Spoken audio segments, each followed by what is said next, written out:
So before we went for break, I was just mentioning that there's so much going on with depression. So, this whole thing about depression, is it confined to the females or to the males, or there are equal number of depressed people from both sexes? Yeah, there's no such thing as males, females. I mean, there's no statistics where males are more depressed or females are more depressed. First of all, let me just start by saying people don't even know how to identify or know the difference between what stress is and depression is. Okay. Or being sad and depressed. Yeah, stress is a temporary thing. You have an exam tomorrow, you're stressed about it. Yes. That's stress. Yes. Okay. So this stress persists for 3 months. These feelings of feeling hopeless, helpless, you don't feel like lack of appetite, or you don't sleep well, you feel like giving up on life, okay? All the fear churning inside. Yeah, if this is on a continuous, persistent basis, that's depression. That's clearly depression. Okay. So stress goes away once the stressful event is over. Okay. Or even, is sad and depression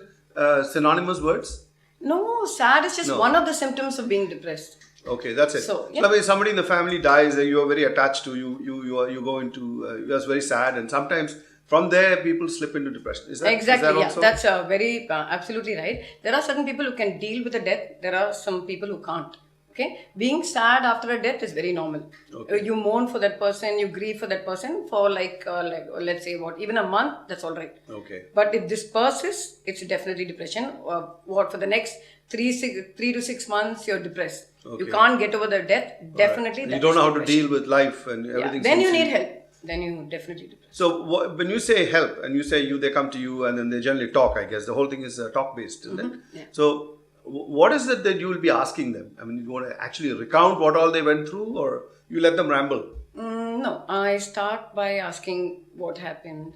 I talk about how close they were to that person who died. Okay, the feelings they had towards that person, how they feel right now. Okay, obviously they're terribly lost. Okay? Deal with we go back to the past. The past they shared, what they did. It's a great thing to let all your feelings out. Like a catharsis kind of thing. Absolutely. You just let it's fly. Wonderful because you're actually letting all your feelings out. No?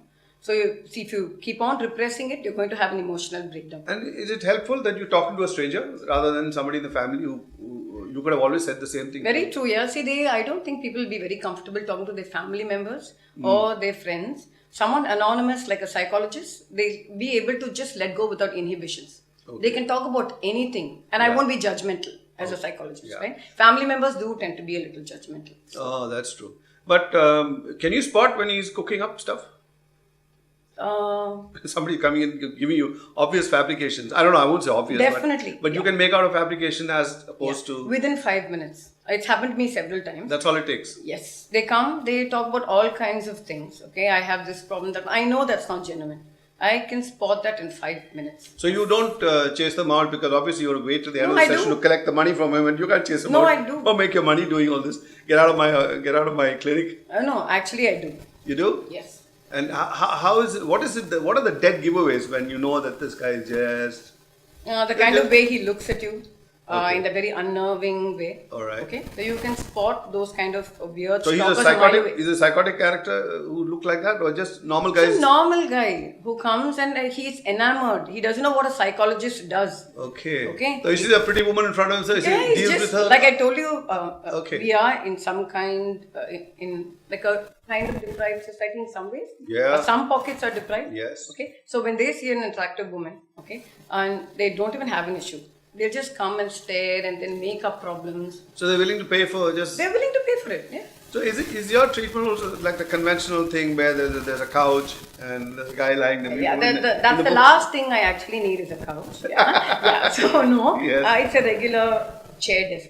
Yeah. Okay, so it's not like the movies. There's Jap sitting there with a pen and he's sitting slightly behind his head so you can't see him. And he's lying there and going on talking about. So you don't do. No, definitely. All the Freudian stuff I don't do. You don't do it. It's a very casual, eclectic way of helping people, depending on the severity of the illness and the situation. So how does a person spot you, find you as a doctor? I mean, normally people hang a sign out saying doctor, gynecologist, this, that, heart specialist. Do you hang a sign I out? do have a sign at home. You do? Yeah. Apart from that, I have a page on Facebook, a psychologist page. It has about 2,200 people now from all over the world. And do they come on your page because they're also going through something, or is it just... I get a lot of queries online. I do a lot of online counseling as well. Okay. So, and I also have a physical and mental health group All where I advise people on physical health. See, a lot of people don't realize physical health and mental health are related.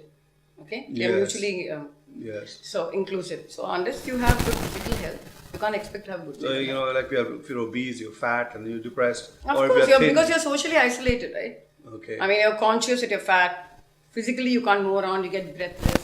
So you're sitting in one place, you're sitting at home, eating more food, adding to the obesity. Okay. And you end up getting more depressed. So you just generally treat it by being blunt, or is it that you just break it to them gently? Hey, fat so, you don't call him to his face. Not exactly. Hey, you guy of large proportions. I don't think I'll be that popular. No, I'm kind of diplomatic as well. Okay. I can be a little, direct. Blunt. Yeah. But I'm also diplomatic. I'll just tell them these are the exercises, you have to follow what I say. Okay? So don't come to my clinic next week and say you didn't do these exercises. So what do you mean exercises? I tell exercise? them, no, physical. Like I told you, I'm a holistic healer. Okay? It's not just about mental health. All right. I believe it's an all-round development. Why I even do personality development workshops. Okay. It's not just to do with mental health. People need to be taught how to communicate. People don't realize listening is part of communication. Yes. It's a social interaction to hear and listen as much as to talk. And they don't realize that. They think just speaking is communication. So I start from there. Then I even do posture, eye contact. I teach them everything. Etiquette, life skills training. Okay. I mean, I do all kinds of things. So. All right. So when we come back, just after the little break, we'll go into... This is an expensive thing, going and seeing a shrink in the West, in USA, for example. The guy just gets shocked every time he sees huge bills from his psychiatrist. So we'll just find out from her about that.